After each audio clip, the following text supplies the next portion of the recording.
Praise the lord. హల్లెలూయా. ప్రభునందు ప్రియదేవుని పిల్లారా, నేటి వాక్య ధ్యానము కొరకు మిమ్మలను ప్రేమతో ఆహ్వానిస్తూ ఉన్నాను. నేటి వాక్య ధ్యానముగా 61వ కీర్తన 5వ వచనం నుండి దేవుని లేఖనాన్ని చదువుకొని ధ్యానం చేసుకుందాం. దేవా, నీవు నా మొక్కుబడులను అంగీకరించి ఉన్నావు. నీ నామమందు భయభక్తులు గల వారి స్వాస్థ్యము నీవు నాకు అనుగ్రహించి ఉన్నావు. రాజునకు దీర్ఘాయువు కలుగచేయుదువుగాక, అతని సంవత్సరములు తరతరములు గడుచునుగాక. దేవుని సన్నిధిని అతడు నిరంతరము నివసించునుగాక. అతని కాపాడుటకై కృపా సత్యములను నియమించుము. దినదినము నా మొక్కుబడులను నేను చెల్లించున్నట్లు నీ నామమును నిత్యము కీర్తించేదను. ఆమేన్. ప్రభునందు ప్రియదేవుని పిల్లారా, చదువుకొనబడిన లేఖ నిమిత్తమై ప్రార్థన చేద్దాం. సర్వాధికారి అయిన దేవ, సర్వోన్నతుడా, పరిశుద్ధుడా, జీవము కలిగిన మా తండ్రి, మీ ఘనమైన ఉన్నతమైన నామానికి స్తోత్రాలు నాయన.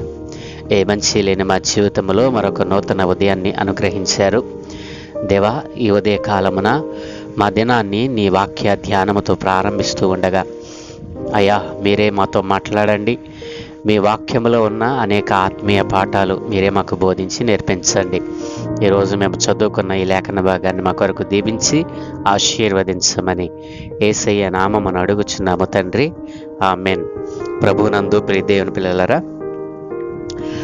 ఈ 61వ దావీదు కీర్తనలో మనము గత 2 దినాలుగా మరి కొన్ని అంశాలను మనం ధ్యానం చేస్తూ వస్తూ ఉన్నాము.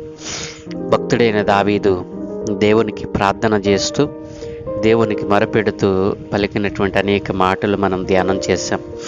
వాటిలో ముఖ్యమైనవి, ప్రధానమైనవి మరి మనం చూస్తే, నేను ఎక్కలేనంత ఎత్తైన కొండపైకి నన్ను ఎక్కించు దేవా అని భక్తుడు ప్రార్థన చేశాడు.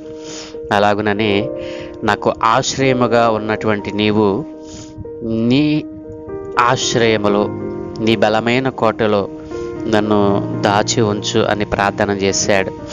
ఆయన గుడారములో నివసిస్తే ఏ అపాయము రాదని ప్రార్థన చేశాడు. ఆయన రెక్కల చాటున దాగుకుంటే ఏ అపాయము కూడా దరిచేరదని దేవునికి ప్రార్థన చేస్తూ స్తోత్రార్పణ అర్పించినటువంటి సందర్భాన్ని మనం ధ్యానం చేసాం ప్రియదేవుని పిల్లారా. ఇక మిగిలిన భాగాన్ని మనం చూసినట్లయితే, తర్వాత ఆయన మరి ఆ కీర్తనలో పాడుతూ మరి దేవుని గురించి మాట్లాడుతూ అంటూ ఉన్నాడు కదా, దేవా, నీవు నా మొక్కుబడులను అంగీకరించి ఉన్నావు. నీ నామమునందు భయభక్తులు గల వారి స్వాస్థ్యము నీవు నాకు అనుగ్రహించి ఉన్నావు.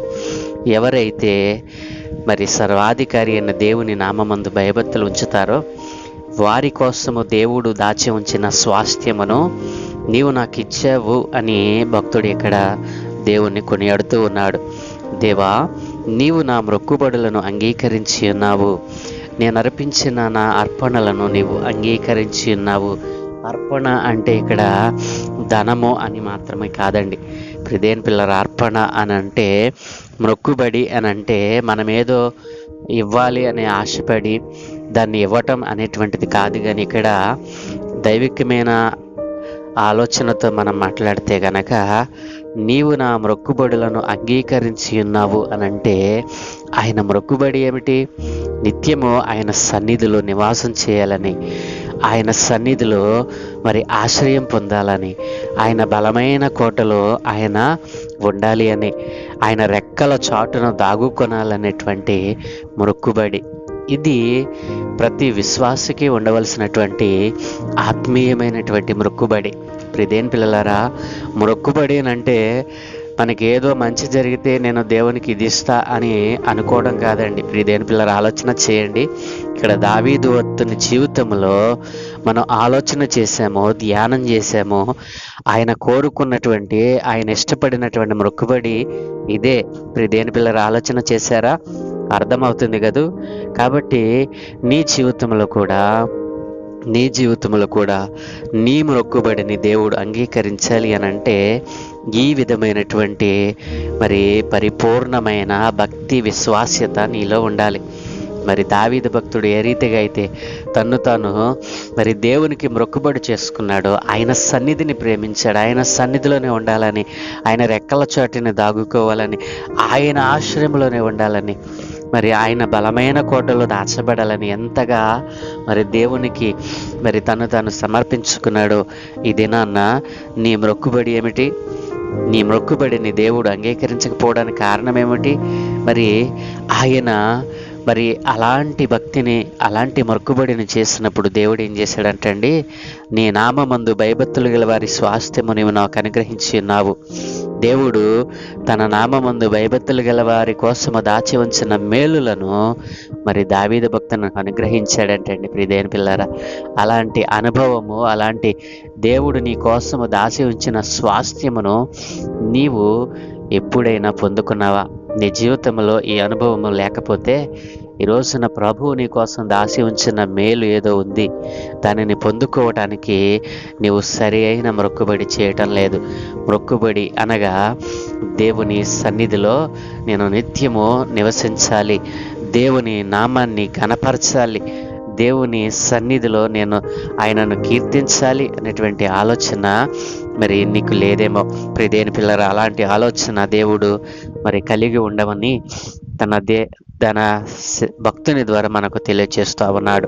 ప్రియదేని పిల్లరా, ఇక్కడ ఆ మాట మాట్లాడుతూ అంటూ ఉన్నాడు కదా, నీవు నాకు స్వాస్థ్యము అనుగ్రహించి ఉన్నావు అని మాట్లాడుతూ అంటూ ఉన్నాడు. ఇక్కడ క్రీస్తు ప్రభుల వారిని మరి కీర్తిస్తూ మాట్లాడినటువంటి మాట 6వ వచనం, రాజునకు దీర్ఘాయువు కలుగజేయుదుగాక, అతని సంవత్సరములు తరతరములు గడుచునుగాక. ఇక్కడ రాజు ఎవరు? రాజు అంటే నేనే అని అనుకోవచ్చు కదా.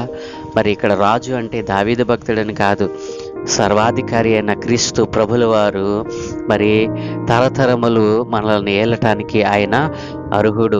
అలాంటి మరి రాజునకు దీర్ఘాయువును కలిగి చేసేటువంటి వాడు నీవే. మరి సంవత్సరములు తరతరములు గడుచును, మరి తరతరములు తన పిల్లలను ఏలటానికి ఆయన రాజుగా అభిషేకించిన వాడు.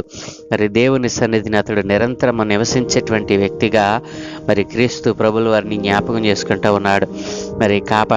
మరి అతడు కృపా సత్యములను మరి ధరించిన వాడై తన పిల్లలను ఏలతాడు అని ఇక్కడ భక్తుడు మరి యేసుక్రీస్తు ప్రభుల వారిని మరి ఇక్కడ జ్ఞాపకం చేసుకుంటూ మాట్లాడుతూ ఉన్నాడు.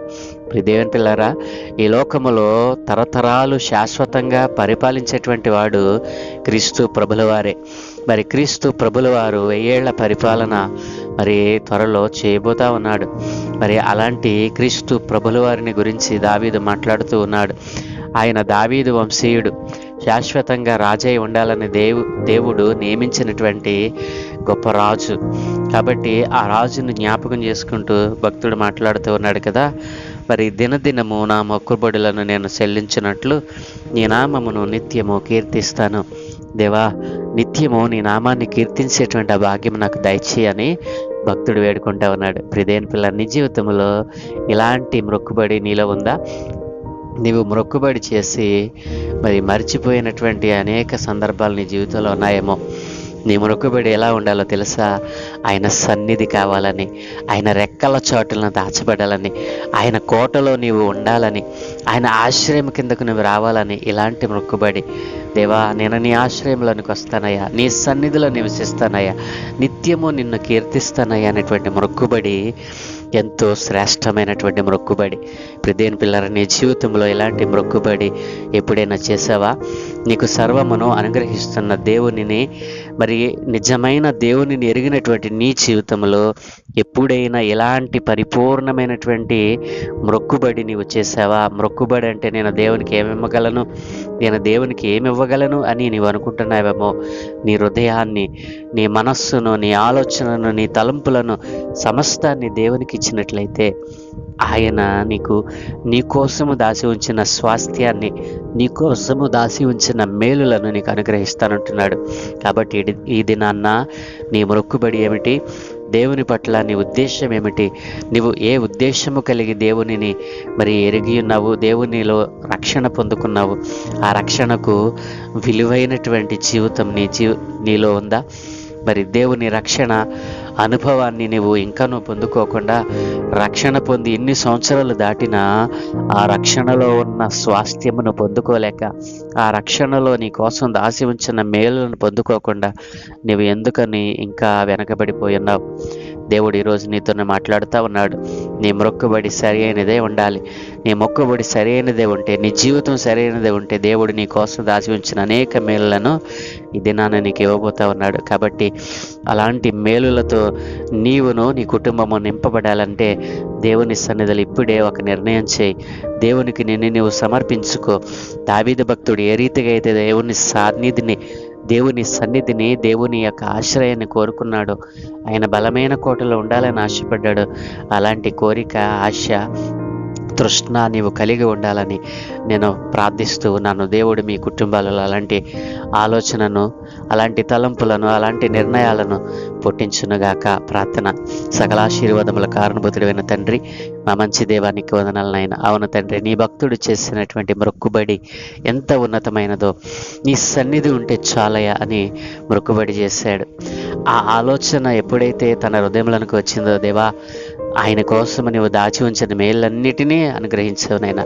ఈ రోజున నీ సన్నిధిలో లేకుండా ఇదిగో తండ్రి తప్పి తిరుగుతున్న నీ పిల్లలను ఒక్కసారి జ్ఞాపకం చేసుకోండి. వారు కూడా సరైన మొక్కుబడి చేసే విధంగా వారిని ప్రోత్సహించమని, అనేక సంవత్సరాలుగా వారిని నీవు ప్రోత్సహిస్తున్న ఆ మాటను ధిక్కరిస్తూ వారు చేస్తున్న ఆయన నీ ఆజ్ఞాతిక్రమాన్ని ఇప్పుడే వారి జీవితంలో నుండి తొలగించి వేసి, వారు చేస్తున్నటువంటి ఆ చెడ్డ నిర్ణయాల నుండి వారు విడిపింపబడి సత్యమైన, నిత్యమైన, రాత్యము నైనా మార్గములను వారు ప్రయాణించినట్లుగా సహాయం దయచేయమని, ఈ దినం మేము చేయు పనులన్నిటి మీద మీకు అనుదృష్టి ఉంచి మీ కాపుదలు అనుగ్రహించి మీరే మహిమ పొందుకోమని, ఘనత, మహిమ, ప్రభావాలు మీకే ఆరోపిస్తూ యేసయ్య పరిశుద్ధ నామమున ప్రార్థించి వేడుకుంటూ ఉన్నాము తండ్రి. ఆమేన్, ఆమేన్, ఆమేన్.